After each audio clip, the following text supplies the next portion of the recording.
Je me suis lancé le défi de courir tous les jours pendant 30 jours. Alors, est-ce que j'ai eu un cardio infini? Est-ce que je suis devenu millionnaire? Ou est-ce que je me suis brisé les jambes à vie? C'est ce que je vais vous montrer dans cette vidéo. J'ai jamais progressé réellement en course à pied. Ou en tout cas, pas assez rapidement. Et ça m'a toujours frustré. Au début, j'avais une progression fulgurante. Je suis passé de incapable de courir 1 km à pouvoir courir plus de 26 km. Mais seulement ce qui m'énerve le plus, c'est d'avoir un rythme oscillant. Comparé aux autres de mon âge, je me fais prendre des tempêtes. Parce que c'est bien beau. J'ai couru 26 km, mais je l'ai quand même fait en 3h50. Et puis quand j'étais en train de chercher mon prochain défi, j'ai eu un éclair de génie. Et si je courais tous les jours pendant tout le mois de novembre? Alors je sais pertinemment que courir 2 ou 3 jours par semaine, ça aurait été amplement suffisant. Seulement, je me connais et je sais que j'aurais jamais tenu un programme comme ça. Il y a que me fixer un objectif aussi ambitieux qui pourrait me faire tenir. D'abord, les gros enjeux de ce défi, c'est que j'ai un cross départemental le 20 novembre. Je dois absolument être en forme, être prêt, mais en bon état. Il faut pas que je sois tout courbaturé et j'aimerais bien avoir un bon classement. C'est à partir de là que je me suis lancé le défi et honnêtement je pensais pas que ça aurait été aussi compliqué. Donc le parcours de run que j'ai fait, c'était à peu près tout dans le même. C'était un 3 km assez simple en campagne qui alterne entre montée, plat et descente, et quasi tous les jours ce que j'ai fait, c'est que j'ai couru de nuit après les cours. Pour le matos, j'ai une paire de chaussures, un outfit de mineur et un gilet jaune parce que comme je cours de nuit, c'est vachement dangereux. Et bien sûr la petite lampe frontale. Pour commencer le premier jour, je suis vraiment grave motivé.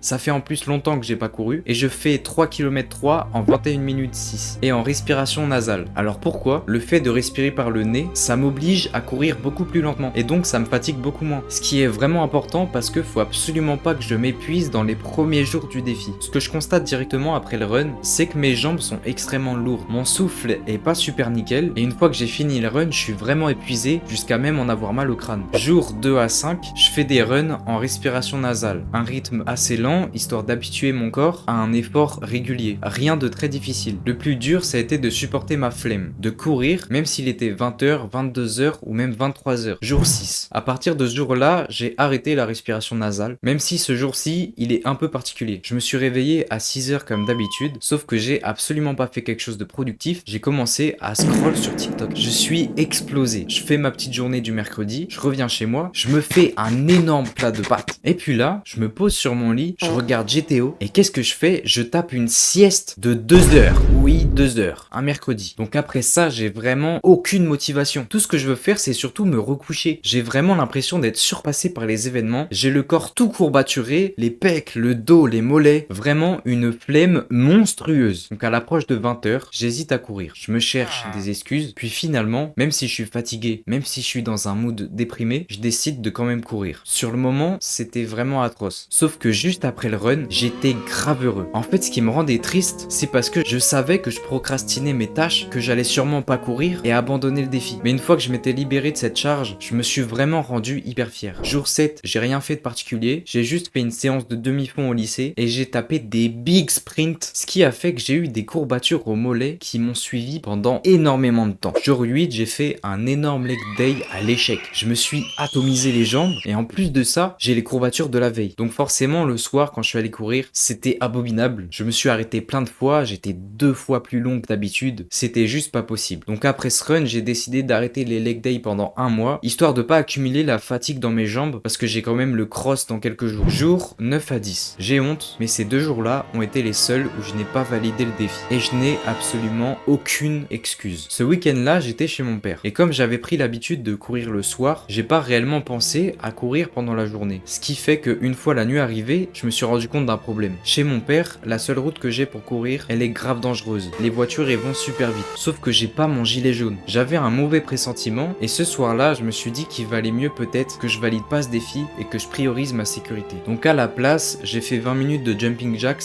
dans le garage de mon père. Donc encore là, on pourrait se dire, ok, j'ai une excuse valable. Sauf que devinez quoi? Le lendemain, j'ai fait la même erreur. J'ai absolument rien fait. J'ai juste laissé le temps passer jusqu'à ce que je sois confronté à un choix. Soit je vais à l'escalade avec mon frère, ce qui me prendrait environ 3 heures, soit je vais courir maintenant, mais par contre je pourrais pas aller à l'escalade. J'ai vraiment hésité, j'ai pesé le pour et le contre, et j'ai décidé d'aller à l'escalade, parce que ça faisait vraiment extrêmement longtemps que j'y étais pas allé. Et mine de rien, je préfère passer un moment entre frères que de valider ce défi de Neuil. À l'escalade, j'ai quand même réussi à trouver un pédalo où j'ai fait 10 à 15 minutes de cardio. Maintenant, avec du recul, je suis un peu déçu de ce que j'ai fait. Si je m'étais bien organisé, tout ça se serait pas arrivé. Même si j'avais des énormes courbatures liées au jour jours d'avant, c'était vraiment pas une excuse. Et je sais que j'en aurais été capable. Mais au moins, à partir de ce moment-là, ça m'a vraiment permis de me refocus et de me dire que quoi qu'il arrive, je continuerai quand même de courir. Jour 11 à 18, c'est la prépa pour mon cross départemental. L'enjeu principal de ces jours, ça a été de récupérer. Mon corps était détruit, surtout les mollets. Et du coup, j'ai essayé plein de techniques différentes pour récupérer. Que ce soit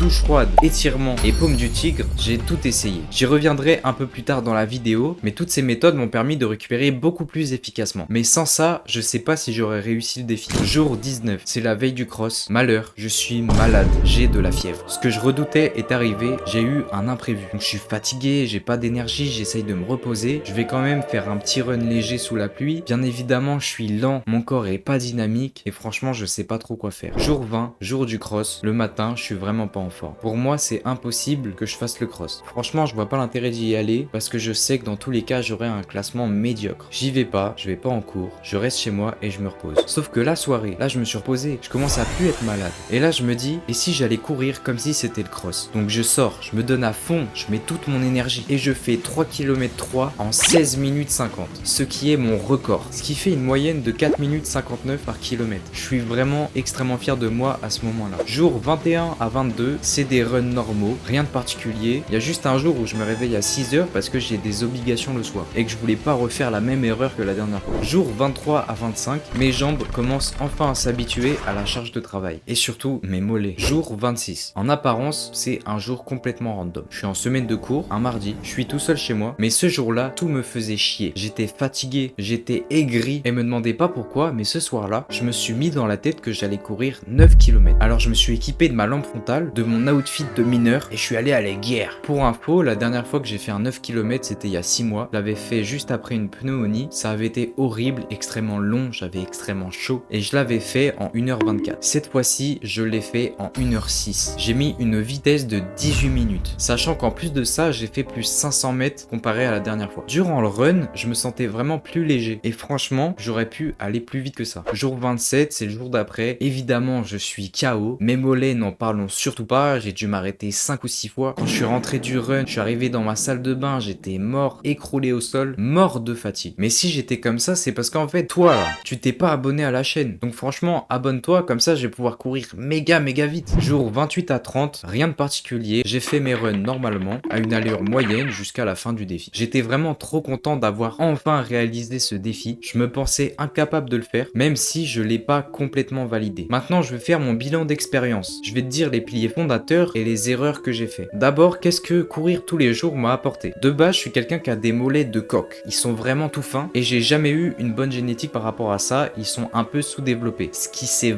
vraiment ressenti pendant le défi. Mais j'ai remarqué quand même qu'avec ce défi, ils ont vraiment pris en volume et en puissance. Et même de manière générale, mes jambes, elles sont littéralement plus puissantes. Deuxièmement, je suis devenu beaucoup plus sec. Alors oui, c'est super, on voit mes abdos, c'est cool, mais par contre, j'ai perdu un peu de volume au niveau des muscles. À l'œil, je parais moins musclé, mais après tout, c'est normal parce que à courir tous les jours, j'ai dû faire quelques sacrifices. Troisièmement, mon cardio, il s'est grandement amélioré. Un exemple que je peux donner, c'est que je fais des sparring avec des potes et que pendant 1 heure, j'ai pu tourner de partenaire sans réelle pause et pourtant, je tenais encore debout. Alors oui, ces sparring, ils étaient pas hyper intenses, mais par contre, si j'avais fait ça avant le défi, j'aurais été mort. Quatrièmement, ça me montre que je suis discipliné. Ça paraît con comme ça, mais le fait que je me dise que, ok, j'ai couru tous les jours pendant 1 mois, ça reste une prouesse qui reste gravée dans ma tête. La prochaine fois que j'aurai la flemme de courir, je me dirai, ok mec, mais t'as quand même couru tous les jours pendant 1 mois. C'est pas un run de rien du tout qui va te faire peur. Ensuite, courir tous les jours, ça m'a apporté des apprentissages. Premièrement, les étirements, c'est vraiment ultra important dans la récupération. Je pense honnêtement que étirer, ça a vraiment sauvé ce défi. J'ai dû avoir 2 fois moins de courbatures grâce à des étirements. Mais aussi dans la récupération, tu peux avoir aussi les douches froides qui m'ont pas mal aidé. D'ailleurs, je t'invite à regarder ma vidéo sur les douches froides si tu l'as pas encore vue, où j'en ai pris pendant 30 jours. Et la dernière chose pour la récupération, ça va être la paume du tigre. La paume du tigre, qu'est-ce que c'est? C'est une pommade à mettre sur ses muscles et qui permet de le détendre et donc de mieux récupérer. Ce que j'ai appris aussi, c'est qu'il faut apprendre à pas trop forcer ou en tout cas de différencier les douleurs. Il y a une grande différence entre une douleur musculaire et une douleur articulaire. Les douleurs musculaires, ça peut juste être des courbatures, ce qui est pas si grave que ça. Alors qu'une douleur articulaire, si tu forces trop, tu peux amener à une blessure. Et moi, comme je suis jeune, ce serait vraiment dommage que je me blesse parce que ça me suivrait toute ma vie. Et aussi parce que je suis en pleine croissance. Donc moi, heureusement, j'ai pas eu de problème. Mais si toi, tu vas courir, fais vraiment gaffe, on n'est pas tous égaux sur ça. Et le dernier apprentissage que j'ai appris, et c'est vraiment le plus important, c'est que sans récupération, récupération, on progresse moins vite. Je suis sûr à 100% que si j'avais couru 2 à 3 fois par semaine, j'aurais progressé bien plus vite et eu des meilleures performances. Je m'explique, tous les jours que j'ai couru dans le mois, j'ai été sous courbature. Donc même si mon souffle était bien, j'aurais pu aller plus vite. J'étais bloqué par mes jambes et surtout mes mollets qui n'arrivaient pas à avoir assez d'explosivité. Surtout si ton corps de base il est pas habitué à courir autant. Merci d'être resté jusqu'au bout de cette vidéo. Je sais vraiment pas combien de temps la vidéo va durer, mais rien que le dérush il me fait hyper peur. Donc si tu pouvais liker et commenter, ça me soutiendrait énormément dans mon travail. Et puis nous, on se dit au prochain défi.